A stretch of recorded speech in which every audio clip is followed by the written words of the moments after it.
Hello, everybody, and welcome to our review of Terminator Dark Fate. The franchise is back, as they keep saying in every movie. He's always back. He's always back. You know, Dan, there is no fate but the one you reboot. Yes. Yeah, pretty much. This is, of course, the, let's see, was this fourth sequel? Yes. Fourth in the Terminator franchise. Yes. 2, 3, Salvation, Genesis. Wait, yes. 2, 3, fifth sequel in the franchise. Fourth movie since Terminator 2, yes. Judgment Day. And like Halloween, yes. That recently came out, this forgets about everything past the second film yes. in the franchise. So this is just picking up after Terminator 2. Mm-hmm. Which is funny because that's sort of what they did in the last movie. Yes. And also... The one, anyway, yeah, the franchise, they like to do split timelines. The big headline, though, of course, with this one, yes, Arnold Schwarzenegger is back, but Linda Hamilton, for the first time, returning to the role that really kickstarted her career as Sarah Connor, her first appearance in the Terminator films since Terminator 2 Judgment Day back in 1991. Yeah, and I will say I could probably write an entire treatise on why I love Sarah Connor. Mm-hmm. I really, that movie, T2 in particular, and the arc that she took in Terminator into Terminator 2 from this kind of like very average, normal woman working for a living to just this badass mother lioness was really a revelation for me as a little girl. I love those two films. I love time travel films. I think they are the pinnacle of time travel movies for me.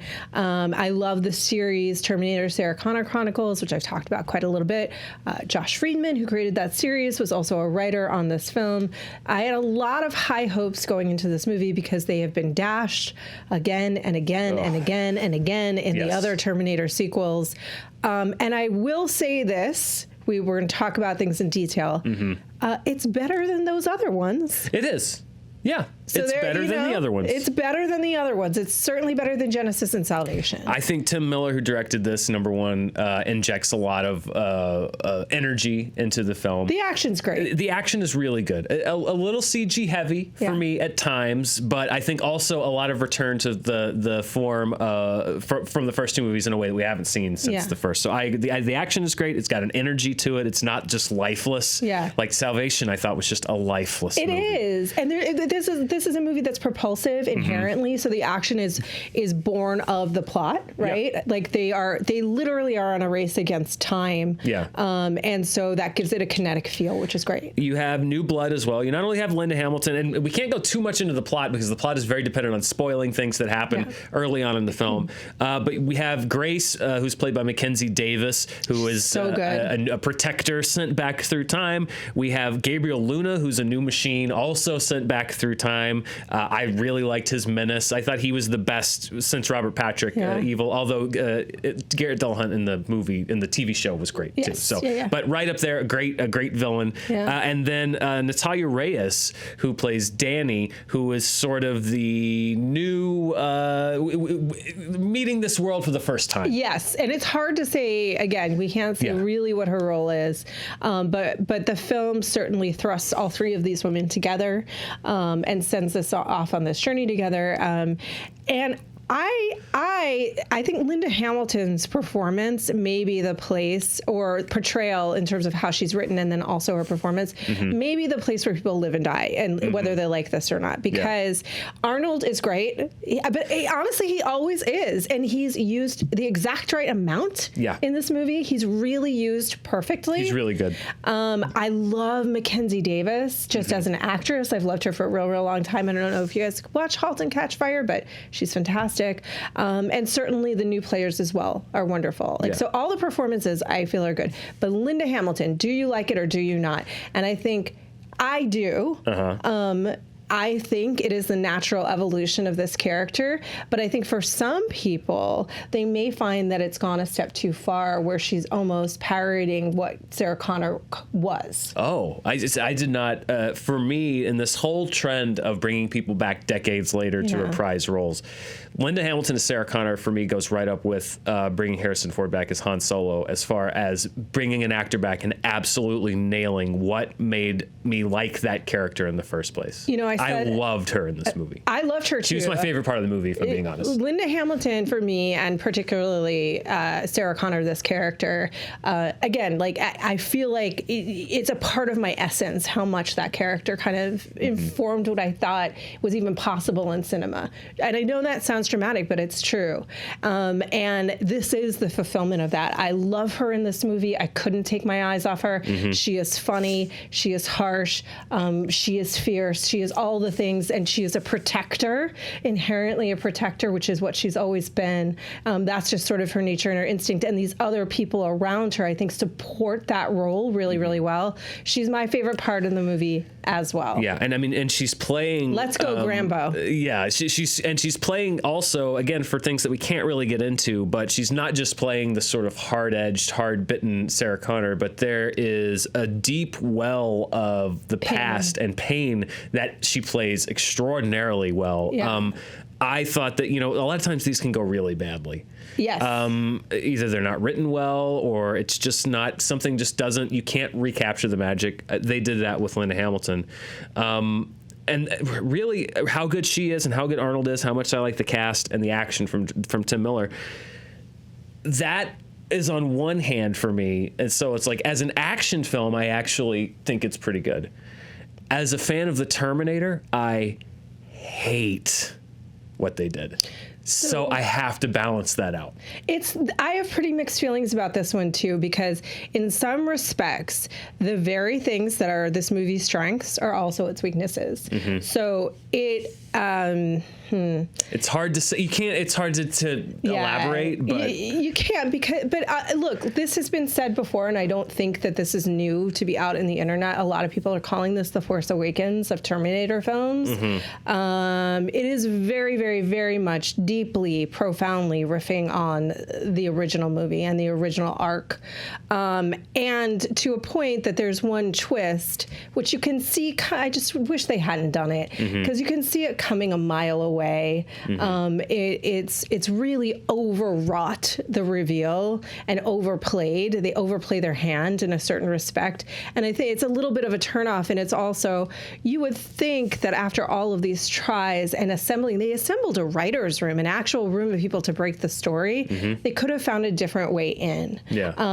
And that doesn't happen here. So because I love T1 and T2, which if you've seen them back to back, I saw them at a screening a couple years ago back to back with James Cameron. They're also the same movie. Yeah. I mean, they are very much beat to beat the same movie, but I don't care. They both work so well and they twist just enough. The twists that are inherent in this movie, other than the idea that fate and destiny mean that if a force of evil will always rise, its opposite force will always rise too. Right. Is, I think, the message in this movie to some degree, but it's pretty indelicate the way that it's portrayed. Yeah, I don't walk into a movie with my hopes on my sleeve, but as it was unfolding and I saw Linda Hamilton slip back into this character, through the first 45 minutes or so, I was thinking, like, this could be the movie. This could be the one. The one that actually takes this story and continues it in a way that's really interesting. They may have finally cracked it. And instead, I feel like, as it unfolds, and there's stuff early in the movie that I was kind of like, oh, I don't know, but we'll see. This could be a way to turn it uninteresting. But as it unfolds, I realize this is advancing the franchise at the utter expense of the previous films. Absolute expense of the previous films. And I don't like that, because really it just feels like a gussied up way to again try to wring more out of this franchise instead of an actual meaningful effort to take the mythology and the storylines that you've built and advance them in a way that continues the story. I like this movie as an action movie. There's a lot of fun in it.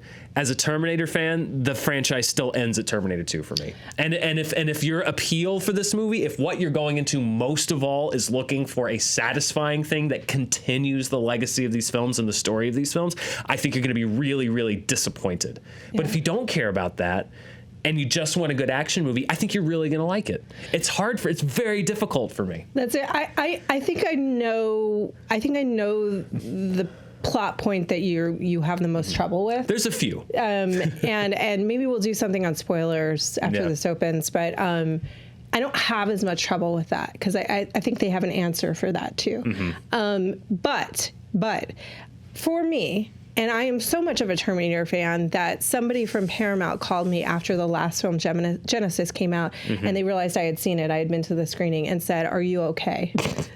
Mark Ellis asked me the same thing after the screening. Because they knew, like, I was really wanting it to be great. And Cameron always comes out and says it's great. And then, you fool me once, Cameron. I know, right?